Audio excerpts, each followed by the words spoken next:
I'm out of control, and I didn't think I would be at this age. I've worked at this for a very long time, and frankly, I really thought I'd be better. You know, I really did. I mean, I get young hormones, go kill somebody because you're angry kind of thing, but I'm old. And I figured once I get that stuff out of my system, then I'm going to be better and better in every way, every day. And when I stand before God's people as an old man, I'll speak with great wisdom and purity and obedience and faithfulness. But it didn't happen that way. I kept trying to fix myself, and I wouldn't be fixed. I kept thinking it was going to get better, and it didn't get better. I kept thinking I would believe more deeply and more profoundly, be obedient, and it just didn't work out that way. I really thought I was going to get better, and you did too.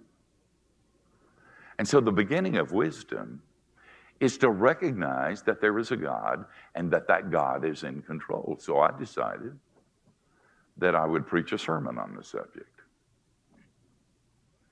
And it wouldn't come together. You know, I've rewritten this thing 4 times. And I don't have that kind of time. This is hard work. 4 times, no, 5 times I've rewritten this, and I still don't feel uncomfortable with it.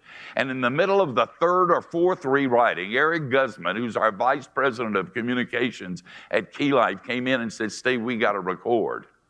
I need 7 short spots from you that we're going to put on talk shows around the country." And I said, "Sure." And I picked up the notes of this sermon. I figured I can get 7 little vignettes out of a whole sermon. I sat down and it was awful. We did 18,000 cuts, and it just wouldn't come together. And so Eric turned on the speaker in the studio and said, "Steve." I said, "What?" And he said, "Can I preach to you?" And I said, "Yeah." And he said, "You know what your problem is? You're doing the very thing you're preaching against. You're trying to control everything. You're trying to make a sermon and these small vignettes perfect and slick. You're trying to do it just right. Give it up. You can't control this. Go smoke your pipe in your study for a couple of minutes. Tell God you're sorry and come back in here and we'll do this again."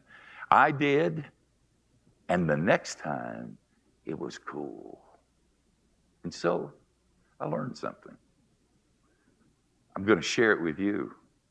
And the first is, when you give up trying to control yourself, your friends, your family, a sermon, or God, then the real God shows.